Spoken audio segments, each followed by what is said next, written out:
Welcome to this Learn at Work webinar hosted by the journal Work, a journal of prevention, assessment, and rehabilitation. I'm Karen Jacobs. I'm the founding editor of Work, and I'll be the moderator today.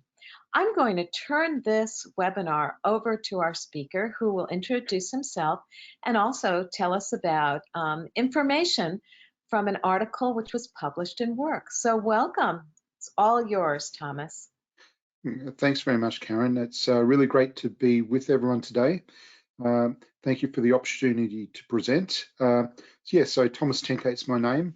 I'm at Toronto Metropolitan University in Toronto. We recently changed our name from Ryerson University to Toronto Metropolitan University. I've been here in Canada 11 years, and before that I was in Australia. You might have picked up by my accent. But I also studied in the US for a little while as well. But so my area of interest is occupational and public health, and particularly occupational health and safety and exposure and risk assessment. And so I'm going to talk a little bit today about a paper that we published in the journal Work. It was titled "Setting Priorities: Testing a Tool to Assess and Prioritize Workplace Chemical Hazards." So as an overview, I'll just talk a little bit about chemical safety and chemical safety assessment and what it means for small businesses. I'll give a background to what we call our CHAP tools projects. What is CHAP is short for Chemical Hazard Assessment and Prioritization. I'll talk a little bit about hazard banding, or something called occupational exposure banding.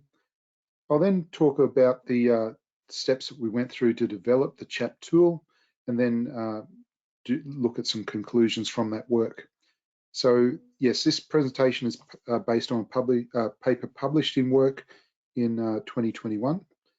And so yeah, just wanted to initially acknowledge the various research partners and funders of these series of projects.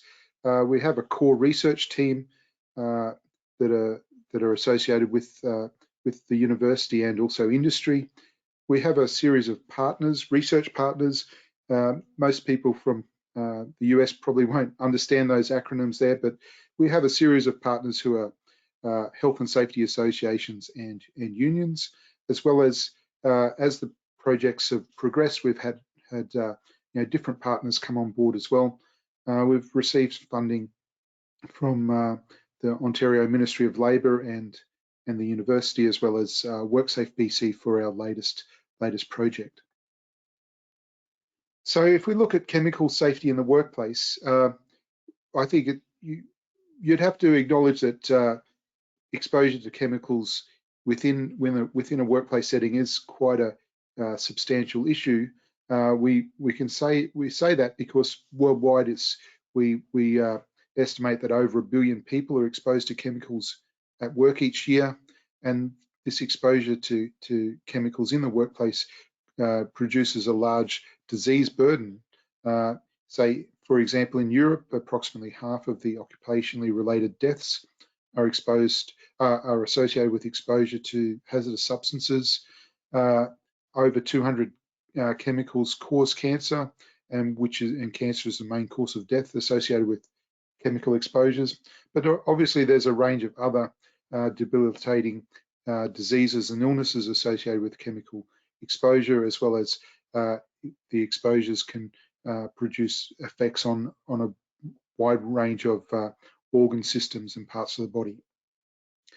So despite exposure to chemicals being a large significant issue from a workplace perspective, and one of the issues is, well, how do we assess how hazardous these chemicals are?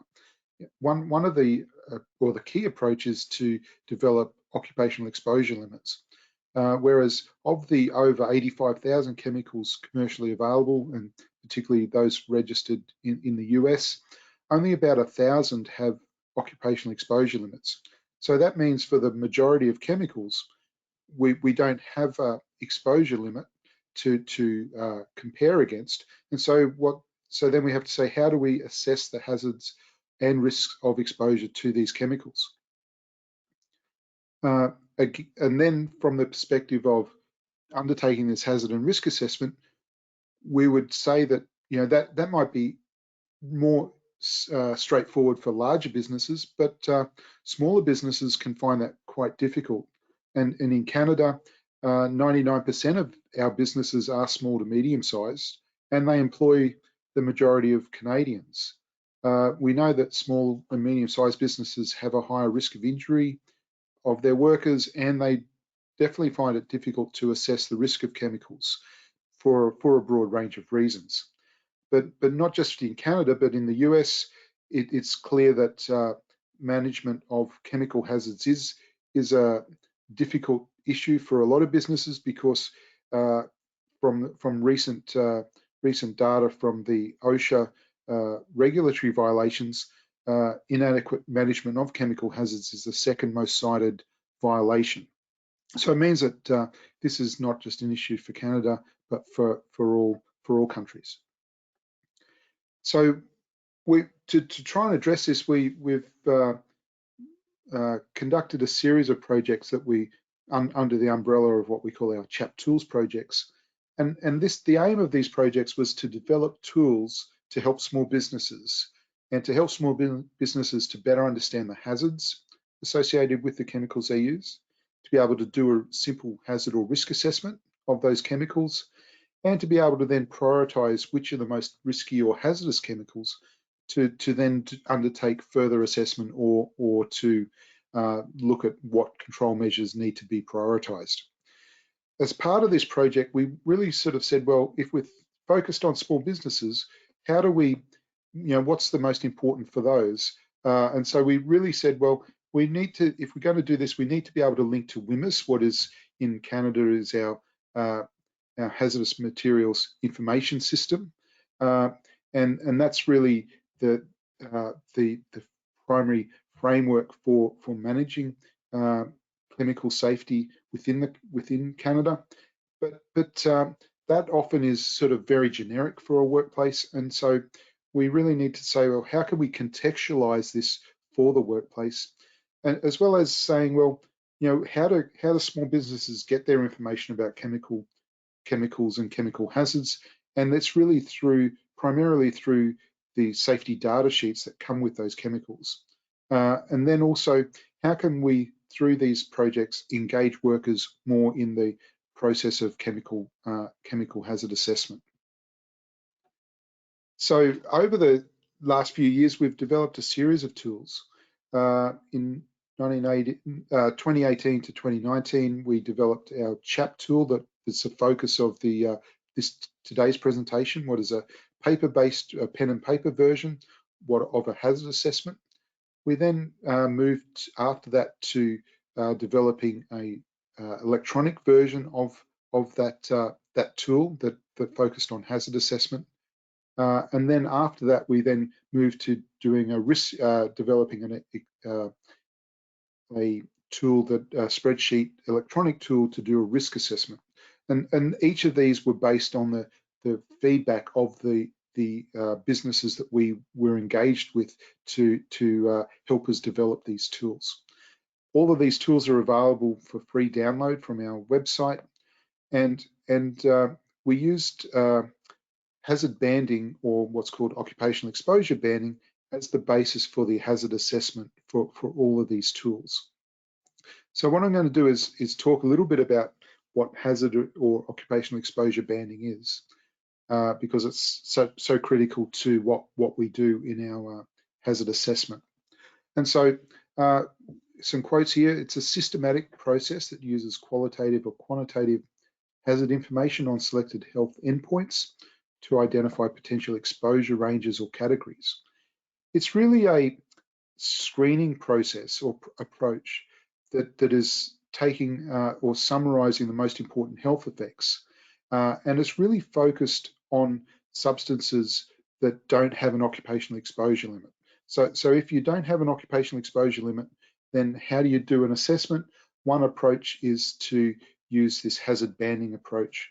And so that means that it's also provides an important way of communicating health and safety risks and can inform control measures.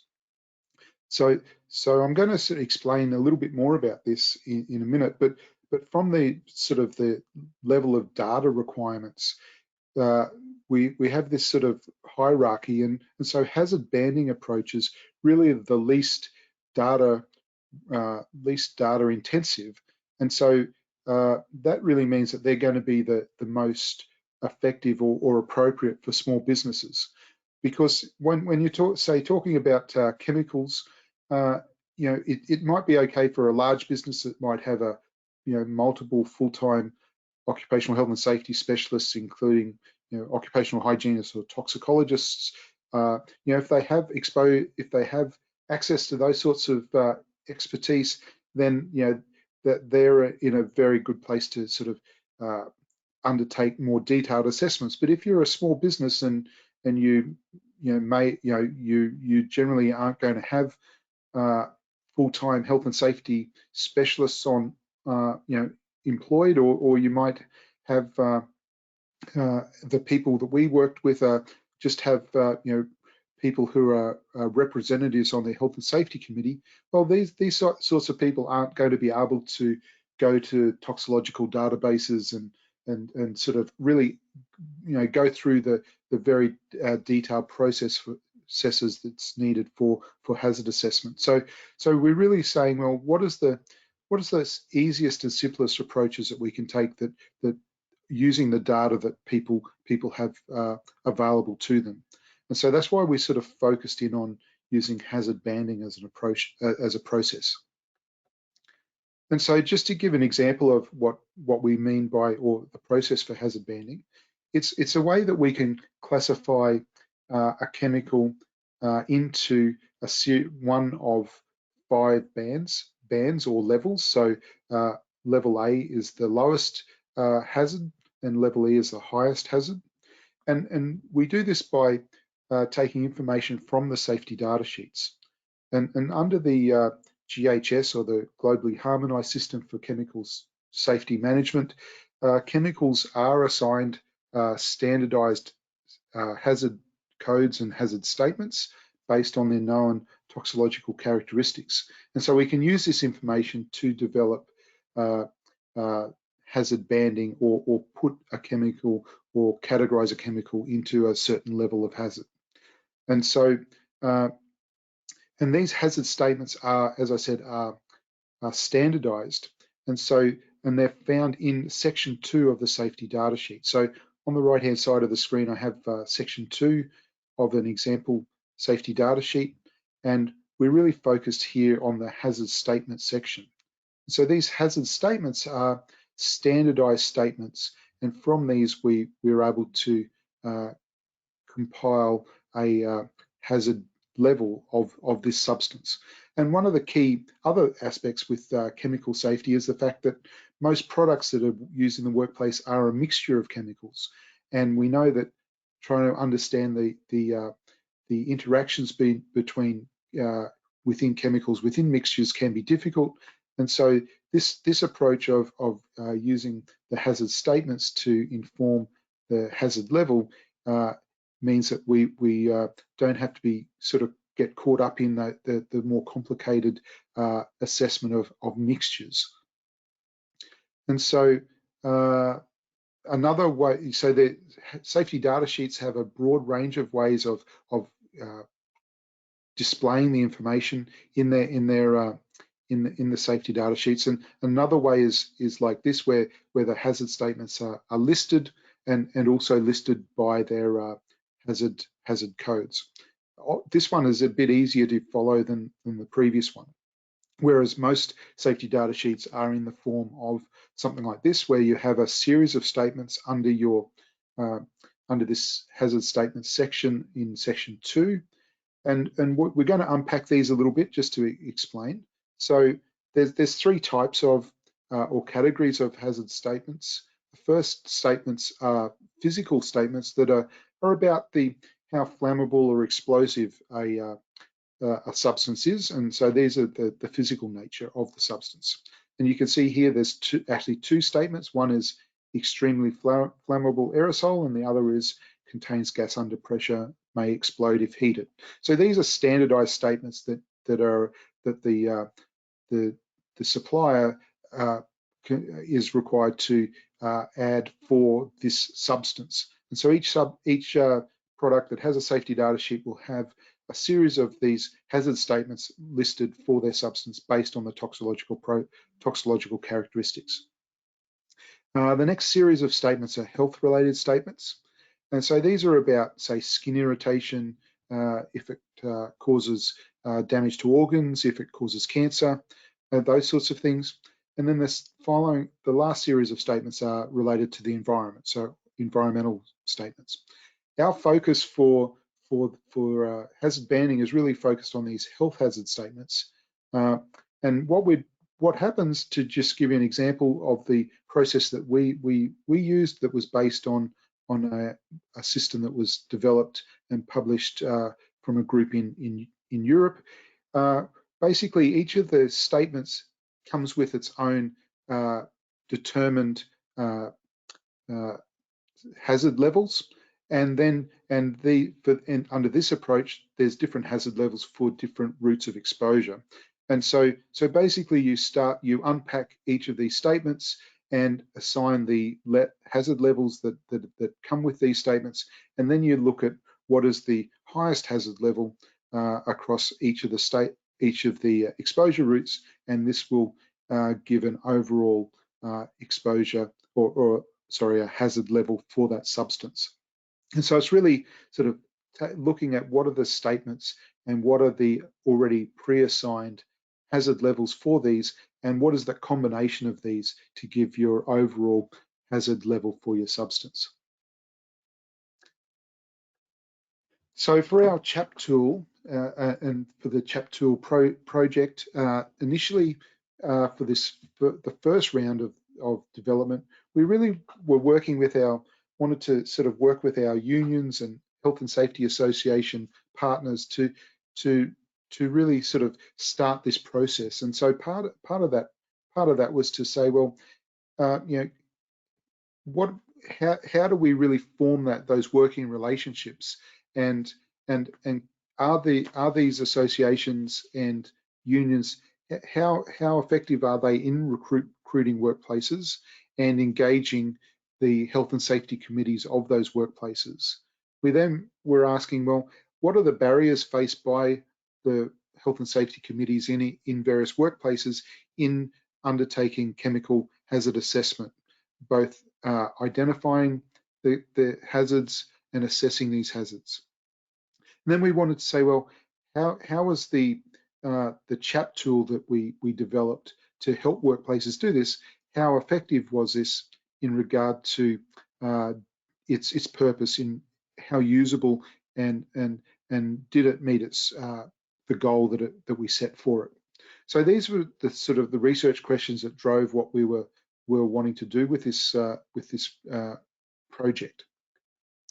One of the sort of tools that really sort of shaped our approach was something called the knowledge to action cycle. So this is a reasonably well-known sort of framework in knowledge exchange and translation, and this really sort of helped guide the broad framework that we used in implementing this in this project, because really we're not developing something from scratch. We're really identifying a problem, and then identifying what's currently used, but how can we modify and tailor that to address the problem more specifically. So it's really about tailoring knowledge and being able to exchange and transfer that more effectively based on an initial problem that we've identified. And for us, the initial problem was small businesses and the difficulties small businesses have in doing chemical hazard assessment. And so, even though there are tools available, that small businesses weren't using those. So how do we help tailor these? How do we help tailor something to help small businesses more effectively undertake this process of hazard assessment? And so to do this, we used a framework called User-Centered Design. And so this is our model that we use to sort of to describe the process or the steps that we went through. So we really we established our project reference group, what is this group of unions and health and safety associations, and so they provide guidance to the overall project, and then from there we both develop our a trial version of our tool, as well as trying to recruit our workplaces to trial the tool, and then we move into a trial phase where we go through a series of steps where we undertake a pre-trial evaluation. We do some training with the workplaces. We ask the workplaces to trial the tool that we developed, and then we seek their feedback as a post-trial evaluation to then make further modifications and further develop the tool. And basically, this is what we call an iterative design, because the workplaces were engaged at over a time period of a year, and so as we're learning from each new workplace, we can make modifications and then feed those back into the process to keep making modifications, and so it means that slightly different modified versions of this tool were trialed by different workplaces that we worked with. And so it's really sort of this aspect of the users really are very important in both identifying the initial issues and then providing feedback on what works and what doesn't work. And then ultimately the final versions are made available for free for use by the public. But the key too with this is that it's not it's not a linear process, it's a cyclic process. And so then we've used that feedback to develop newer versions, and then we go through the same process again. So we sort of cycle through this process multiple times for different tools. And the focus of this presentation is on the first tool that we developed. And so our project reference group was listed, included representatives from these organisations, what were unions, as well as health and safety associations, and what in Ontario here we call our prevention system partners in occupational health and safety. So all these guys have members, and and the people who were representatives were their health and safety specialists who were able to try and engage members to be involved in the projects. This reference group assisted with workplace recruitment, provided advice and feedback on the evaluation processes that we used, provided feedback and advice on the content of the training program we developed, as well as how to develop the CHAP tool. And because we're really wanting to sort of understand the role and the way that these unions and health and safety associations engaged in a research project, we also did interviews with them about their experiences at the end of the project to sort of understand what their experiences were. So to develop this CHAP tool, what is the first version of the tool?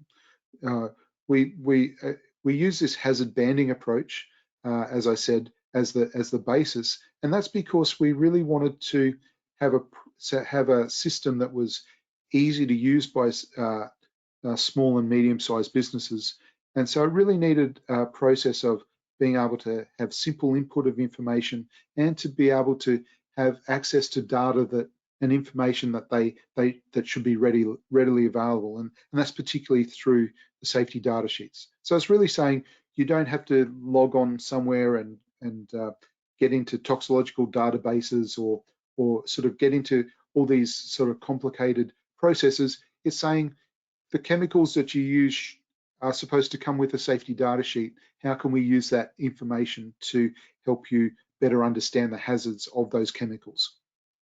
We did focus on chemicals as part of this process, and we didn't sort of stray outside of chemical safety.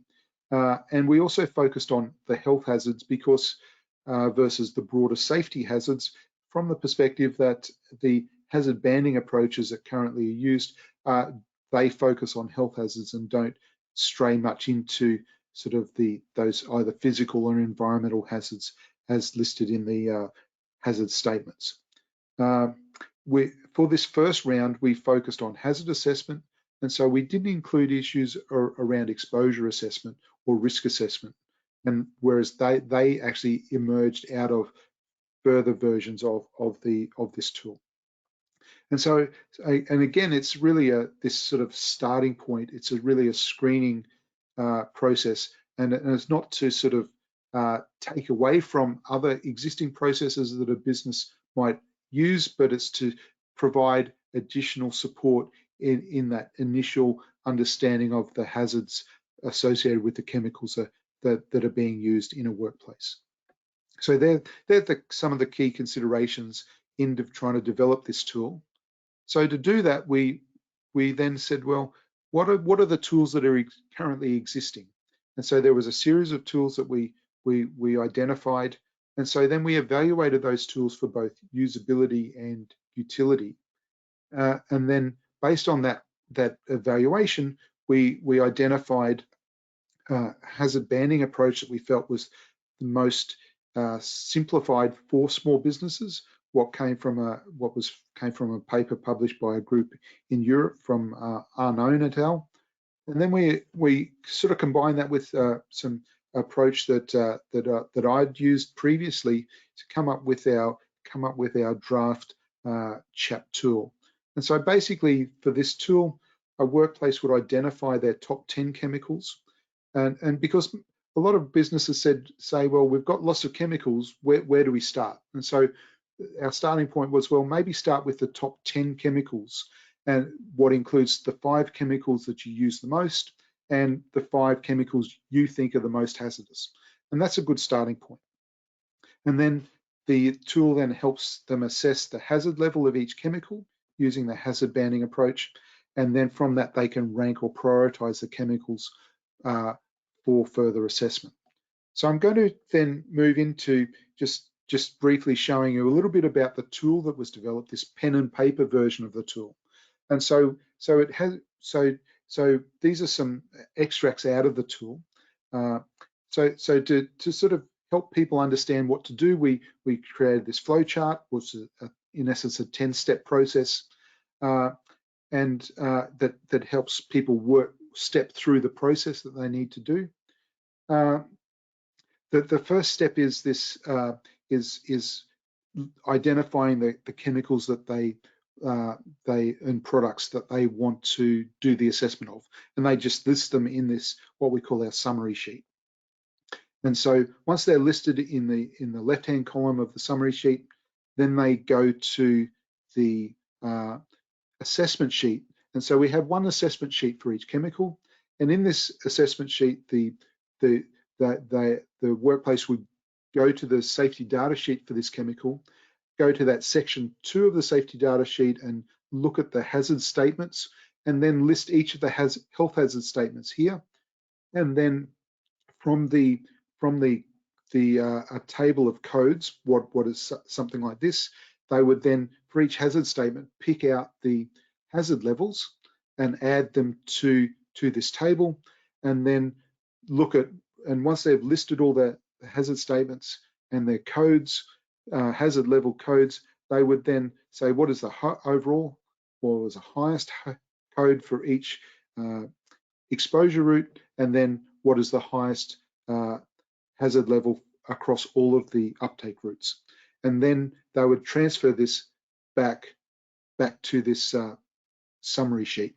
And so that what basically you're sort of keep narrowing the focus from a range of things, range of data down to a single hazard level for each substance, and then you can look at which substances have the highest hazard levels, and they are then the ones that you can focus and make a priority for implementing and reviewing the control measures that are that exist for those chemicals.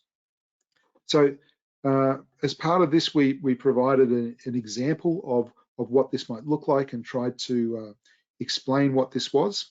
And so this is an example of the tool that we developed, but this was what you're seeing as the sort of the final version, and the workplaces that we engaged with helped us develop this further. And so we went through a process of recruiting workplaces. The recruitment was quite difficult.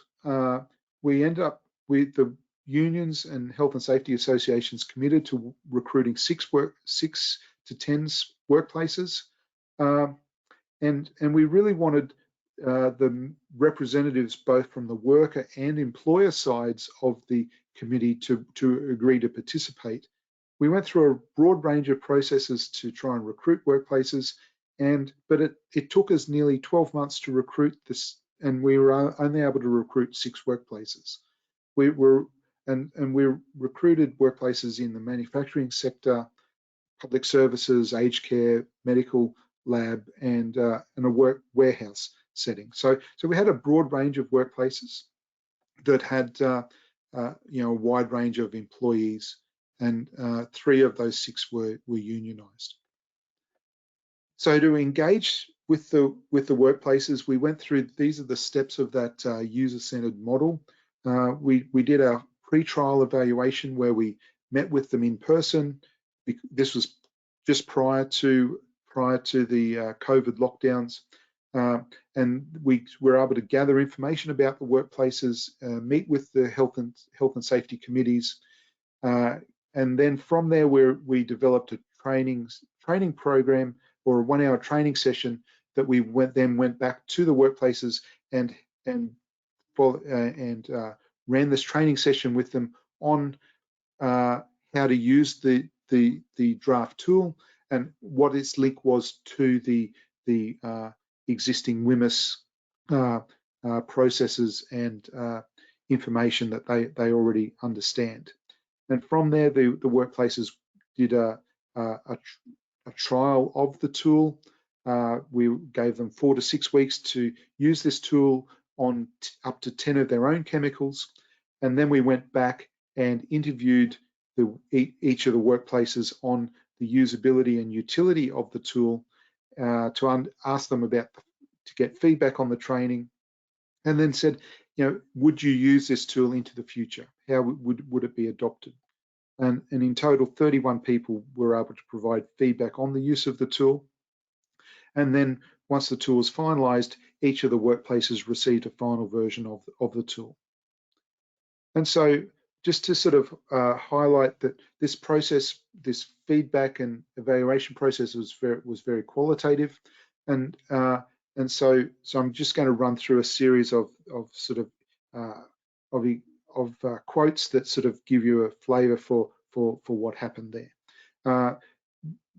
As I said, we're really interested in this engagement of unions and health and safety associations with researchers, with us as researchers, and what were their experiences in being involved in a research, within a very hands-on research project.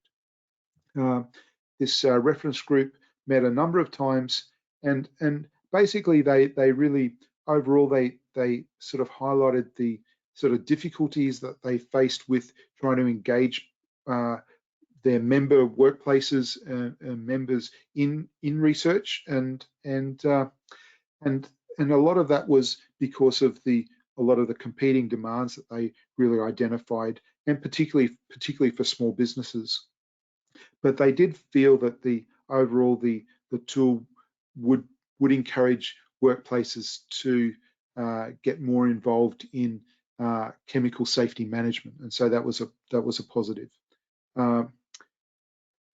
And so then when we look at the feedback that we received from the workplaces who we engaged with, we first asked about their feedback on the training we did, and so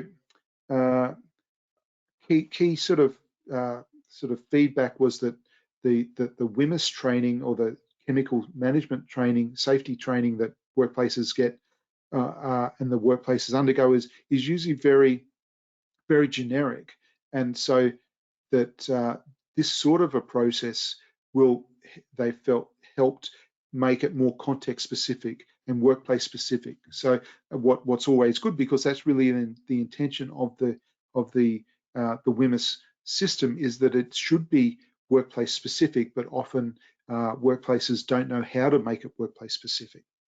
And a lot of the feedback was around that the training provided good information around chemicals, but for smaller workplaces, often doing this sort of training can be difficult, and that really from an adult learning perspective, the training needed to be very engaging and interactive. And we ran into issues of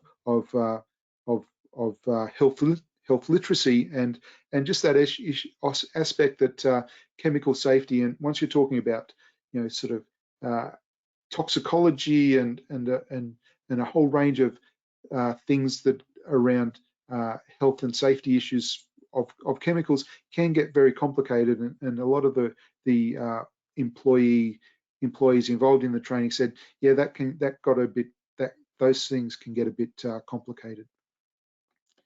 Some general feedback about the tool was that generally the manufacturing and larger workplaces felt that yes, the tool was really good and they would want to keep using it, mainly because they had resources and they had a lot more chemicals. Whereas often the really small workplaces sort of said, well, yeah, this is maybe a little bit too much of a step too far for us.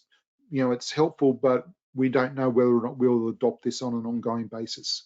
And a lot of people sort of, the feedback was, wow, we haven't actually had to read our safety data sheets in the past, and we've really learned a lot about the chemicals that we're using. What in some ways says something about the process, if through this project people are now starting to read their safety data sheets, that's a good thing, but really we would have hoped that they'd read them before this. So there was a lot of people felt that, yeah, the tool as a pen and paper tool would help them, and that they had really learned a lot about the hazards associated with the chemicals that they were using, but they did identify some limitations of the tool as well. Again, the sort of the companies that had a lot of chemicals that they were using and who often had and these companies had full-time health and safety people, but they found that the tool to be relatively straightforward, whereas some of the smaller workplaces that say didn't have a health and safety person as a full-time employee, often they said, yeah, maybe it's a little bit too much for us to use, and also they found that even though we were trying to make it as simple as possible by using information from the safety data sheets, they did identify that safety data sheets are complicated things to read and understand, and using that as a starting point can be difficult for the workplaces. And particularly, and because this was our first attempt at this, and we wanted something that was sort of easy to use, and so say a pen and paper version, it meant that people had to sort of write out these hazard statements, and a lot of people said these hazard statements are really long. We don't like to have to fill out all of this information. Can you make it more automated? And so that was something that I'll come to some of the sort of information or suggestions for the future. So again, this issue of using safety data sheets as the foundation for the hazard assessment has both pluses and minuses. So the pluses are that the workplaces should have this information already, and we hope have an understanding of what's in the safety data sheets. But you know, key difficulties with safety data sheets are that they can be very difficult to understand, or sometimes they lack the information needed. And so if that's the case, that really impacts the hazard assessment that you can do. And so there are a broad range of issues that we identified with safety data sheets through this process, and that's then also led to some other projects that we've done on safety data sheets, and particularly around health literacy and safety data sheets as a hazard communication tool. So there was a broad range of suggestions for change, and so as I said, because this was an iterative process, each workplace of the 6 workplaces, the workplaces that we engaged later in the process were looking at more modified versions or updated versions of the original tool because of the suggestions of earlier workplaces. And so it was really this iterative process in gaining feedback, modifying the tool, tweaking it a bit, and then getting more feedback on that. And so, as I said, a key suggestion was that this using a pen and paper version, what we thought would be easy for small businesses because they didn't need access to computers or other technology. People felt, yeah, that it was good, but it was a bit onerous. So a suggestion was, can we make it automated? And so from that suggestion, we then developed an automated electronic version of this tool, what we call eChap, and we developed a couple of versions of this, and then as we went through that cycle again, where we had workplaces trial those tools, the suggestion was, yeah, this is great in regard to just hazard assessment, but we'd like to do more. We'd like to sort of assess the exposure and risk as well. And so from that, we then cycled through our user-centered design process to develop what our latest version of the tool is, what's called CHAP Risk, where we added these exposure and risk assessment pieces.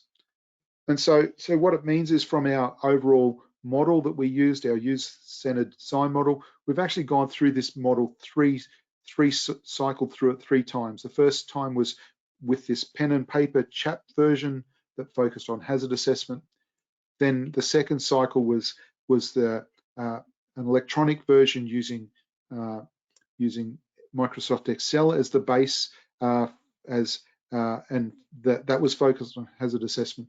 And then the third version was our latest version called CHAP Risk, that is extended those previous versions, but then added exposure and risk assessment pieces to it. So and a paper on that is currently under review at the moment. And so it's just sort of highlighting that this cyclic process, based on feedback, we keep modifying and updating and creating new things. So overall, some conclusions. We found that the working relationships between the research partners between the unions, health and safety associations, and the researchers was really strengthened by being involved in a project like this, and having the industry-based people involved in research was good in helping us do something that was practical and that met industry needs. There was difficulty in recruiting the workplaces, and that's because of a broad range of pressures particularly on small businesses. The WMIS training we found was very generic, and so wasn't very effective because workers didn't really understand the hazards of the chemicals they were specifically using. And so that really identified a need for workplace-based or workplace context-specific training. And overall, despite some limitations of the CHAP tool, particularly around maybe the more onerous nature of completing it, it did prove to be useful for small businesses. The training was, we found, the feedback was that it was a useful addition to the standard WHMIS training, or the chemical safety training, and that helped bridge that gap to helping chemical safety management being more workplace specific. And again, this feedback from the participants, the workplace participants, drove further cycles of our user-centered design model. So that's overall, that's me.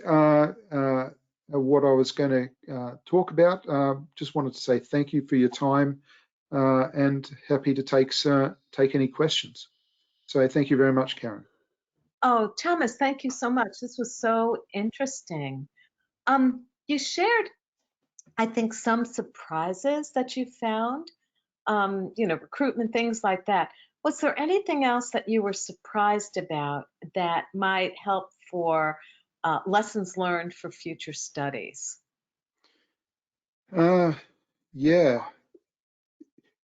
Well, definitely, sort of one of the things that was really highlighted for us was this issue of health literacy, and just really that issue of sort of safety data sheets being that their purpose is as a hazard communication tool, but because of their very technical nature and the aspect that they're designed for a broad range of audiences, from say industrial hygienists and toxicologists across down to frontline workers, that they can actually be very complicated and difficult for the key target audiences to actually understand. And so that's really something that we sort of see as a really a key area that we in Canada here, under our WHMIS system, safety data sheets are really the key thing to help workers understand what the hazards of the chemicals they're using. But most workers don't understand and can't read them because they're too complicated. And so that's really something that we think is an area for a lot more research, and just that aspect of sort of generic training that doesn't really help people do their job very well because it's not specific to their job. And so there's some of the things that we learned. Yeah. Thank you so much. And one last question. You mentioned some future, and I guess there's a paper that is now being evaluated. What would you like to do in the future? What excites you for future? Yeah.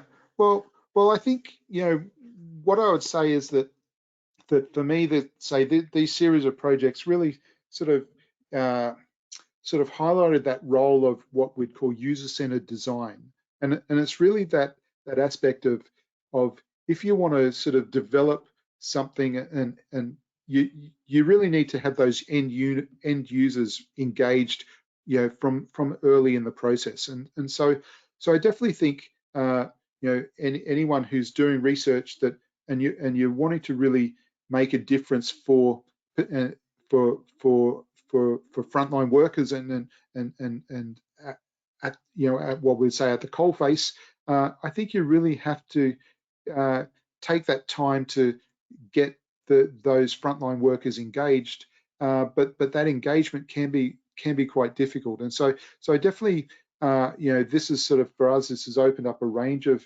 issues around small businesses and the challenges that small businesses particularly face with in occupational health and safety, and not just for chemical hazards, but in regard to training and systems and a broad range of things. And so I think issues to do with small businesses and how can we help them better keep their workers safe, and particularly, as I said, in Canada, 99% of businesses are small businesses, and the majority of people are employed by small businesses, and often they find it very difficult to put in place the systems and processes to keep their workers as safe as they should. So definitely trying to work in the area of small businesses is something that we're really keen on. Great, thank you. And I think that's really such an important target audience. Last question. Taking this article and using knowledge translation, what could a headline be in a newspaper about your study? You know, that would really help just the general public understand your work. Mm. I know this is Yeah, like a dissertation question, isn't it? yeah. So, What do you think of would be great? uh, yeah, that's I would have to sort of think about it a little bit more. I think it's sort of something around simple hazard assessment using safety data sheets is that's really what we're trying to. The focus is how can we help businesses do a simple hazard assessment using the information they have, and so I think that's where we're trying to come from. But obviously when you do an assessment, you're trying to set up a system like this. You also have to acknowledge and understand the complexities and say, can you achieve something that's valid? And that was one of the things that we faced initially was, can we do something that's simple and valid, or does something to be valid have to be complicated? And I think we tried to sort of navigate through that and sort of say, well, developing something like this is like we feel it's valid, but it's also better than nothing. It's better than people not doing this, and it's a really good starting point because it really engages people in sort of understanding what the hazards are of the chemicals they use, and anything you can do that engages people in sort of understanding hazards, I think is important, and yeah. So there's some thoughts. Yes, and I think that messaging will resonate with the public, and help to, I think, be a catalyst for change as well. Yeah, sounds very good. Yeah. Well, Thomas, thank you so much for this informative and engaging webinar for Learn at Work, and we thank you for taking the time to put it together and for publishing in Work. Well, thank you very much for the opportunity to present, and thank you for publishing our work, and we really appreciate it, and we really appreciate the role that the journal Work has in sort of getting this research out into the community. So thank you very much. Thank you, and we look forward to more submissions from you and your research team. Great, thank you very much. Thank you. Everyone, thanks for joining us, and you can listen to this on YouTube as well. Take care. Bye-bye.